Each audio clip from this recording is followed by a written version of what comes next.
Hello everyone, आज मैं आपको क्लास 12th का फर्स्ट लेसन जिसका नाम है द लास्ट लेसन पढ़ाने जा रही हूँ। और आज की ये वीडियो मैं इस चैप्टर को पूरा टोटली हिंदी में एक्सप्लेन करूँगी क्योंकि बच्चे हिंदी में स्टोरी ज़्यादा अच्छे से समझ लेते हैं as compare to English. So let's start. यह कहानी एक छोटे से फ्रांसीसी लड़के फ्रांस के अनुभवों पर आधारित है। कहानी का समय वह है जब फ्रांस के अल्सास और लॉरेन प्रांतों पर जर्मनी का कब्जा हो गया था। एक दिन सुबह फ्रांस बहुत देर से स्कूल जा रहा था। उसे डर लग रहा था क्योंकि उस दिन फ्रेंच भाषा का पाठ था और उसने अपना पाठ बिल्कुल भी याद नहीं किया था। रास्ते में उसने देखा कि टाउन हॉल के नोटिस बोर्ड पर बहुत से लोग इकट्ठा थे। पिछले 2 सालों से वहाँ से बस बुरी खबरें ही आती रहती थी, इसलिए वह रुक नहीं पाया और सीधे स्कूल चला गया। स्कूल पहुँचकर फ्रांस को बहुत अजीब लगा। आमतौर पर स्कूल में शोर होता था, लेकिन उस दिन पूरा स्कूल बिल्कुल शांत था।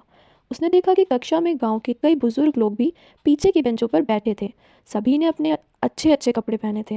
फ्रांस के शिक्षक एम हामिल भी अलग ही कुछ दिख रहे थे। उन्होंने हरी कोट, काली रेशमी टोपी और छोटी सुनहरी फ्रिल वाली कमीज पहनी हुई थी, जो वे सिर्फ किसी खास मौके पर ही पहनते थे। एम हामिल ने बहुत ही शांत आवाज़ में बताया कि यह उनकी आखिरी फ्रेंच की कक्षा है। जर्मन सरकार ने आदेश दिया था कि अब स्कूलों में फ्रेंच नहीं बल्कि जर्मन भाषा ही पढ़ाई जाएगी। अगले दिन से नए शिक्षक आ जाएंगे।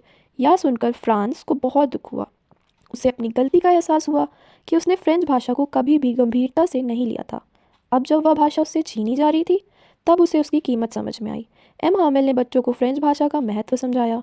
उन्होंने कहा कि भाषा किसी देश की आत्मा होती है। जब तक लोग अपनी भाषा से जुड़े रहते हैं, तब तक वे गुलाम नहीं बनते। इसके बाद उन्होंने व्याकरण पढ़ाया और लिखने का अभ्यास कराया।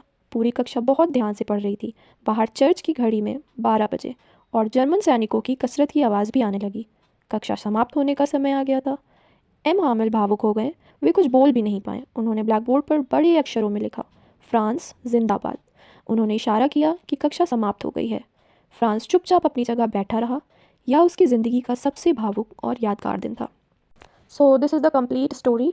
होप कि आपको समझ में आई होगी और इसका कंप्लीट टेक्स्ट भी आप पढ़ ही लें। वैसे मुझे लगता है कि मैंने इसमें सारे कॉन्सेप्ट क्लियर कर दिए हैं। इतनी कोई टफ स्टोरी है नहीं, बहुत ही मोटिवेशनल स्टोरी है और इसमें बताया गया है कि आपकी भाषा कितनी इंपॉर्टेंट होती है, उसकी इंपॉर्टेंस दिखाई गई है।